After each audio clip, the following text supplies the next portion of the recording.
Hello दोस्तों, welcome to software engineering channel. Software engineering channel में software requirement engineering के lecture number 26 में भी आपको मैं मोस्ट वेलकम करता हूं।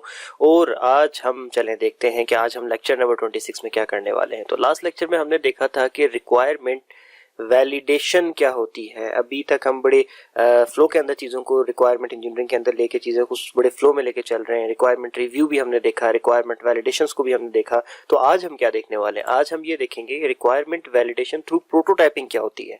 और ये भी पीछे वाले कुछ टॉपिक्स की तरह मोस्ट इंपॉर्टेंट टॉपिक है और वैलिडेशन का ही एक समझ लें कि एक्सटेंडेड वर्जन है, या फिर ये समझ लें कि वैलिडेशन के अंदर ही ये भी आता है, क्योंकि इसमें भी आप रिक्वायरमेंट वैलिडेशन ही कर रहे हैं। आपने लास्ट लेक्चर में समझा था कि रिक्वायरमेंट वैलिडेशन होती क्या है।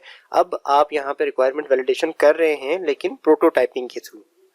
ठीक है, अब इसको हम देखेंगे। तो अभी तक अगर हम रिक्वायरमेंट इंजीनियरिंग के प्रोसेस को देखें तो हम रिक्वायरमेंट एलिकेशन से होते हुए, रिक्वायरमेंट एनालिसिस से होते हुए और रिक्वायरमेंट स्पेसिफिकेशन से गुजरते हुए रिक्वायरमेंट वैलिडेशन तक आ चुके हैं। और रिक्वायरमेंट वैलिडेशन को हम डिटेल में स्टडी करने के बाद अब रिक्वायरमेंट वैलिडेशन थ्रू प्रोटोटाइपिंग को देखने जा रहे हैं। तो रिक्वायरमेंट वैलिडेशन थ्रू प्रोटोटाइपिंग में सबसे पहले आपको ये पता होना चाहिए कि ये प्रोटोटाइपिंग जो चीज़ है ये क्या होती है।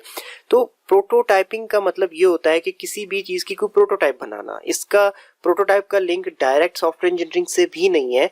प्रोटोटाइपिंग बाकी भी फील्ड्स के अंदर यूज होती है। फॉर एग्जांपल मैं आपको एक छोटी सी एग्जांपल देता हूँ कि एक आर्किटेक्ट इंजीनियर्स का ग्रुप है और वो एक बहुत बड़ी बिल्डिंग बनाने जा रहा है। तो वो बिल्डिंग फौरन बना के खड़ी कर देता है, बहुत बड़ी, करोड़ों रुपए लगाकर वो उसको खड़ा कर देता है।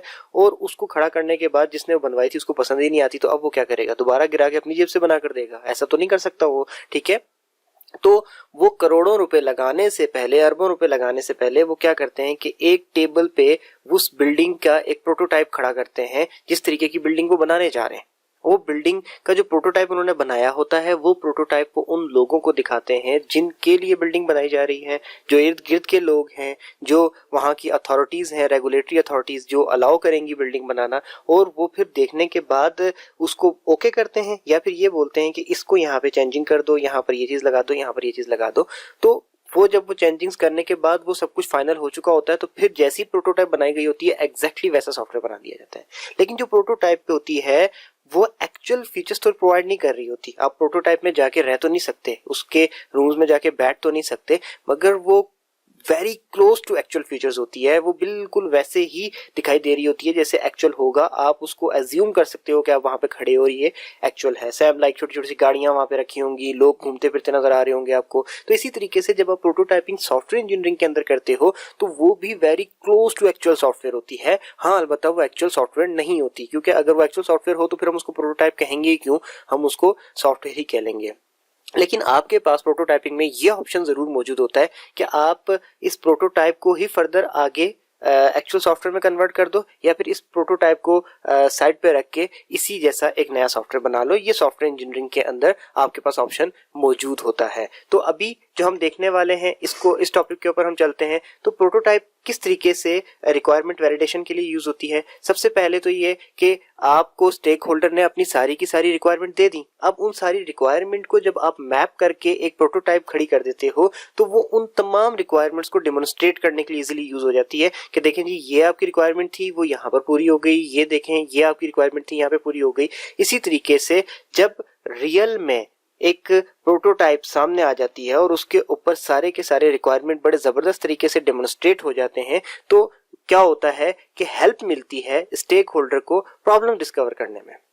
आप जबानी जितना भी स्टेक होल्डर को बता लें कि आपका सॉफ्टवेयर इस किस्म का होगा, ऐसा होगा, वैसा होगा, वो हाँ ठीक है ओके करता रहेगा। अपने माइंड में वो वही अजम्पशंस करता रहेगा जो उसने सोच रखा है, उसी की बेस पे वो ओके ओके करेगा। लेकिन जब आप उसको प्रोटोटाइप उठा के सामने रखोगे तो क्या होगा कि वो प्रोटोटाइप को देखते साथ ही उसके अंदर शायद प्रॉब्लम निकाले, बोले कि ठीक है ये सब कुछ सही है, लेकिन जो मेरी रिक्वायरमेंट जो इस तरीके से दी थी उसको आपने इस तरीके से मैप किया है, लेकिन मैं ऐसे नहीं चाहता था, मैं ऐसे चाहता था। फिर वहां पर इजीली डिस्कवर हो सकेंगी प्रॉब्लम स्टेक होल्डर्स की जो उसको आएंगी, तो फिर आप उनको वहां पर इजीली ठीक कर सकते हो। इसी तरीके से वैलिडेशन प्रोटोटाइप्स के अंदर शुड बी कंप्लीट, ठीक है, रीजनेबली एफिशिएंट एंड रोबस्ट। ठीक है, ये सारी की सारी चीजें होनी चाहिए जो कि आप एक प्रोटोटाइप बना रहे हो वैलिडेशन करने के लिए, वो कंप्लीट होनी चाहिए। आप कंप्लीट से मींस ये कि वो ऐसी नहीं होनी चाहिए कि उसमें कुछ फीचर्स मिस हो, यानी कि कुछ रिक्वायरमेंट को आपने मैप ही ना किया हो, ऐसा नहीं करना आपने। और वो एफिशिएंट भी होनी चाहिए, ये नहीं कि क्योंकि ये प्रोटोटाइप है तो इसके अंदर हम क्या एफिशिएंसी और रोबस्टनेस को अचीव करें, ये चीज़ नहीं आपने सोचनी। आपने उसको उसी वे में एफिशिएंट रखने की कोशिश करनी है जिस तरीके से आपका सॉफ्टवेयर एफिशिएंट होगा, ठीक है। It should be possible to use that prototype in same way as required system. और उसके बाद हो सकता है कि आप जो प्रोटोटाइप बना के दे रहे हैं सॉफ्टवेयर की, उसको कुछ अरसे के लिए as a required system install करके डेमोन्स्ट्रेशन की जाए कि जी ये सॉफ्टवेयर होगा तो हम इसको ऐसे करके यूज करेंगे, ऐसे करके यूज करेंगे, फिर हम यहाँ से ये भी करेंगे वो भी करेंगे।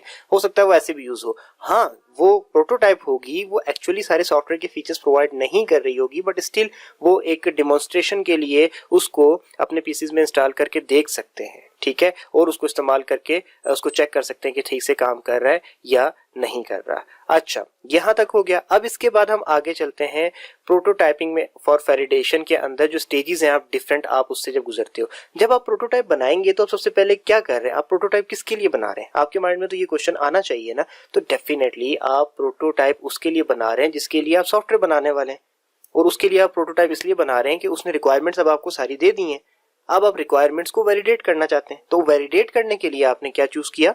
प्रोटोटाइपिंग का कंसेप्ट। अब उस प्रोटोटाइपिंग के कंसेप्ट में आप क्या करेंगे कि वो सारी की सारी रिक्वायरमेंट जो उसने दी थी मैप करके एक प्रोटोटाइप खड़ी करेंगे, और उसकी बेस पे आप सारी की सारी चीजों को उसके अंदर चेकिंग करेंगे कि हाँ जी अब आप ये चेक कर लो आके, यानी कि स्टेक होल्डर चेकिंग करेंगे, नहीं सॉरी चेकिंग करवाएंगे स्टेक होल्डर्स को कि जी आपकी जो रिक्वायरमेंट थी हमने सारी मैप करके ये एक डमी खड़ी कर दी है, तो आप आके इसको चेक कर लो क्या ये सही है, क्या आप यही सब कुछ चाहते हैं, तो फिर आगे चलोगे, ठीक है। सो दैट मीन्स कि आप चेक किसको कराएंगे? स्टेक होल्डर्स को।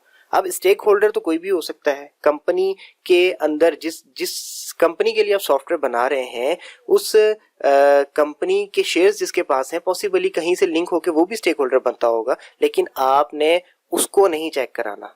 आपने उन लोगों को चेक कराना है जिन लोगों का डायरेक्ट इससे इंटरेक्शन होगा, जिस सॉफ्टवेयर से जो लोग इस सॉफ्टवेयर से इंटरेक्ट करेंगे, एक। और फिर दूसरा आपने क्या करना है कि उन लोगों को आपने ये प्रोटोटाइप चेक करानी है जो कि इस टाइप के सॉफ्टवेयर को यूज करने का एक्सपीरियंस रखते हैं, जिस टाइप का सॉफ्टवेयर आप बनाने वाले हैं या फिर जिस टाइप के सॉफ्टवेयर के लिए आपने प्रोटोटाइप क्रिएट की है, ठीक है। और फिर ऐसे लोगों को आपने प्रोटोटाइप चेक करानी है जो कि ओपन माइंडेड है, जो अपने माइंड को बड़ा क्लोज रख के नहीं जज करते चीजों को, ठीक है। वो ओपन रखते हैं अपने माइंड को और कहते हैं कि हाँ ये चीज ऐसे भी हो सकती है, बल्कि ये ज्यादा बेहतर है, ठीक है। तो ऐसी सोच रखने वालों को, तो सबसे पहला स्टेज यहाँ पे क्या लिखा हुआ है?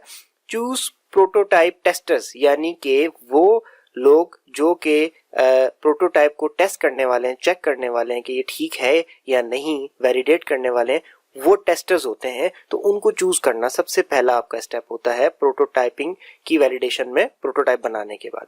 अच्छा, उसके बाद डेवलप टेस्ट सिनेरियोस। अच्छा, ये क्या होता है कि आप इस स्टेज पे क्या करते हो कि आप सिनेरियोस लिखते हो कि हम प्रोटोटाइप को इस तरीके से चेक करेंगे तो एक्सपेक्टेड रिजल्ट ये है और ये आना चाहिए। अगर नहीं आ रहा दैट मीन्स कि वहां पे प्रॉब्लम है, ठीक है। हम प्रोटोटाइप के अंदर ये चीज चेक करेंगे, एक्सपेक्टेड रिजल्ट ये होना चाहिए, ये नहीं आ रहा तो प्रॉब्लम है। इन शॉर्ट कि मैं कैलकुलेटर को चेक करने जा रहा हूं तो मैं कैलकुलेटर को 2+2 करके चेक करूंगा तो एक्सपेक्टेड रिजल्ट 4 आना चाहिए, अगर 5 आ रहा है तो प्रॉब्लम है। इस तरीके से हम काफी सारे सिनेरियोस बना लेते हैं उस प्रोटोटाइप को चेक करने के लिए, और फिर उन सिनेरियोस को हम थर्ड स्टेप पे जाके एग्जीक्यूट करते हैं, यानी कि 1 बाय 1 चेक करते हैं। और चेक करने से क्या होता है कि जो भी प्रॉब्लम्स आते हैं एग्जीक्यूट सिनेरियो के बाद, हम क्या करते हैं उनको सबको डॉक्यूमेंट करना शुरू कर देते हैं कि यार ये भी प्रॉब्लम है इसको लिख लो, ठीक है, ये भी प्रॉब्लम है इसको लिख लो, और ताकि डॉक्यूमेंट करके हम क्या करते हैं कि ताकि उनको हम ठीक कर सकें, ठीक है। अब इसके अलावा टेस्ट सिनेरियोस और एग्जीक्यूट सिनेरियोस के साथ अगर आप नीचे देखें तो document and extend prototype system, ये चीज भी हम कर रहे होते हैं यहाँ पर। इस स्टेज को ज्यादा इसमें कोई बहुत लंबी बात नहीं है, ये सिर्फ और सिर्फ ये स्टेज पे यही होता है कि अगर आपको अपने सिस्टम के अंदर कोई एक्सटेंशंस प्रोवाइड करनी है तो आप वो भी नोट डाउन कर लेते हो कि यार इस प्रोटोटाइप के अंदर ये चीज भी ऐड अप करनी है या फिर ये चीज भी निकालनी है। इस तरीके की चीजों को साथ आप लेके चल रहे होते हो। मगर जो एक्चुअल फोकस करने वाला सिनेरियो है वो ये है कि सबसे पहले आपने टेस्टर चूज किए, कौन? वो एंड यूजर होने चाहिए, वो ऐसे लोग होने चाहिए जो इस तरीके के सॉफ्टवेयर यूज करने में एक्सपीरियंस रखते हैं जैसा आप बनाने जा रहे हो। फिर उसके बाद आपने टेस्ट सिनेरियोस बनाए, फिर उसके बाद आपने उन सिनेरियोस को एग्जीक्यूट किया। एग्जीक्यूट करने के बाद जो प्रॉब्लम्स आए आपने उनको डॉक्यूमेंट कर लिया। तो ये है आपका प्रोटोटाइप बनाने के बाद प्रोटोटाइप के थ्रू रिक्वायरमेंट्स को वैलिडेट करने का complete process. I hope so कि आपको समझ आ गया होगा। और नेक्स्ट लेक्चर में अभी चीज़ें रिक्वायरमेंट इंजीनियरिंग खत्म नहीं हुई है, अभी हमारे पास बहुत सारे टॉपिक्स हैं इंटरेस्टिंग किस्म के। जैसे कि अभी आपको ये नहीं सीखा आपने कि हमने रिक्वायरमेंट्स को मैनेज करना है, कैसे करना है। 2 रिक्वायरमेंट है तो ठीक है, दोनों लिख ली, कोई ऐसे मसले वाली बात नहीं है। 200 रिक्वायरमेंट है तब भी एक्सेल की लिस्ट बना ली, इशू वाली बात नहीं है। 2 लाख रिक्वायरमेंट में कहाँ जाओगे? फिर उन 2 लाख में से कहीं पे कोई मिस्टेक आ गई या फिर किसी में चेंजिंग करनी पड़ गई तो स्टेक होल्डर 4 थे, तो कहाँ से किस तरीके से चेंजिंग करोगे, किस तरीके से मैप करोगे कि ये चेंजिंग किसने बताई थी और हमने क्यों की और कौन सी तारीख को की। तो उसको भी ट्रैक करने का पूरा एक तरीका होता है। रिक्वायरमेंट्स कोई मैनेजमेंट भी एक पूरा का पूरा एक अलग सिस्टम है, एक प्रोसीजर है। हम रिक्वायरमेंट इंजीनियरिंग में वो भी सीखेंगे। तो रिक्वायरमेंट इंजीनियरिंग का मकसद जस्ट यूजर से जाके रिक्वायरमेंट्स को ले लेना नहीं होता। उन रिक्वायरमेंट्स को लेना, उनको चेक करना, उनको वैलिडेट करना, फिर उनको मैनेज करना, बहुत कुछ होता है। तो अभी तक आपने रिक्वायरमेंट्स वैलिडेशन तक की चीजें कवर कर ली हैं। आगे इंशाल्लाह हम और भी इसमें इंटरेस्टिंग टॉपिक पढ़ेंगे और आई होप सो कि आपको अच्छे भी लगेंगे। अभी तक के किसी टॉपिक को लेकर किसी किस्म की कोई कंफ्यूजन हो तो आप मुझे ट्विटर पे फॉलो करके मुझसे उसके रेलेवेंट क्वेश्चन कर सकते हैं। फेसबुक पेज हमारा नीचे लिखा हुआ है, काइंडली इसको लाइक कर लीजिए ताकि आने वाली लेटेस्ट वीडियोस में आपको पता चलता रहे। ये वीडियो अच्छी लगी हो तो लाइक करके चैनल को सब्सक्राइब करके हमें सपोर्ट शो कीजिए। और रिक्वायरमेंट इंजीनियरिंग का एक फेसबुक ग्रुप हमने क्रिएट कर रखा है, ये सारे लेक्चर उसमें जाते रहते हैं। ये स्लाइड्स जो आप स्क्रीन पे देख रहे हैं, जो मैं प्रेजेंट कर रहा हूँ, ये स्लाइड्स भी वहाँ पे PDF फॉर्मेट में मौजूद होती हैं। आप वहाँ जाकर भी इन स्लाइड्स को डाउनलोड कर सकते हैं और एक सीक्वेंस में इन लेक्चर्स को देख सकते हैं। तो दोबारा मिलेंगे नेक्स्ट वीडियो में, तब तक के लिए अल्लाह हाफिज।